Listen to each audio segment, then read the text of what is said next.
사회관계망 서비스를 통해 문재인 대통령에 대한 허위 사실을 퍼뜨린 혐의로 재판에 넘겨진 신년희 서울 강남구청장에게 벌금형이 선고됐다.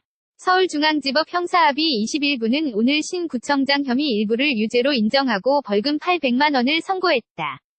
재판부는 신 구청장이 다수의 대화 상대에게 특정 정당의 유력한 대통령 후보에 대한 허위사실이나 모욕적인 편이 담긴 메시지를 반복적으로 전송했다며 이는 공무원의 정치적 중립 의무를 위반한 것이라고 지적했다. 재판부는 신 구청장이 유포한 200여 차례의 비방글 가운데 문 후보가 참여정부 때 대통령 비서실장을 지내며 친정부원 론에만 대규모 자금을 지원했다는 등의 허위사실을 적시한 부분은 공직선거법 위반과 명예훼손에 해당한다고 판단했다. 하지만 문 후보를 가리켜 양산의 빨갱이라거나 공산주의자라고 표현한 것이 허위의 사실을 적시한 게 아닌 주관적 평가라고 판단했다. 이에 따라 공산주의자라는 메시지를 전송한 것이 선거에 영향을 미치려는 의도이긴 하지만 허위사실 유포에 따른 명예훼손에는 해당하지 않는다고 판단했다.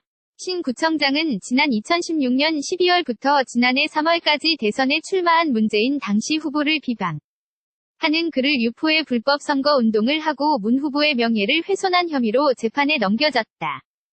사진출처 연합뉴스 사회관계망 서비스를 통해 문재인 대통령에 대한 허위 사실을 퍼뜨린 혐의로 재판에 넘겨진 신년희 서울 강남구청장에게 벌금형이 선고됐다.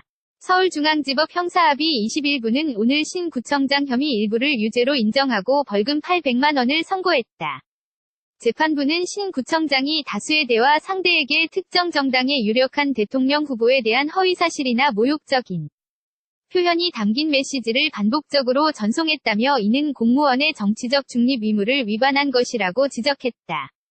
재판부는 신 구청장이 유포한 200여 차례의 비방글 가운데 문 후보가 참여정부 때 대통령 비서실장을 지내며 친정부원 론에만 대규모 자금을 지원했다는 등의 허위사실을 적시한 부분은 공직선거법 위반과 명예훼손에 해당한다고 판단했다.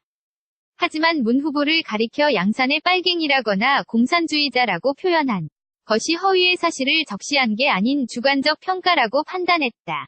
이에 따라 공산주의자라는 메시지를 전송한 것이 선거에 영향을 미치려는 의도이긴 하지만 허위사실 유포에 따른 명예훼손에는 해당하지 않는다고 판단했다. 신 구청장은 지난 2016년 12월부터 지난해 3월까지 대선에 출마한 문재인 당시 후보를 비방하는 글을 유포해 불법 선거운동을 하고 문 후보의 명예를 훼손한 혐의로 재판에 넘겨졌다. 사진출처 연합뉴스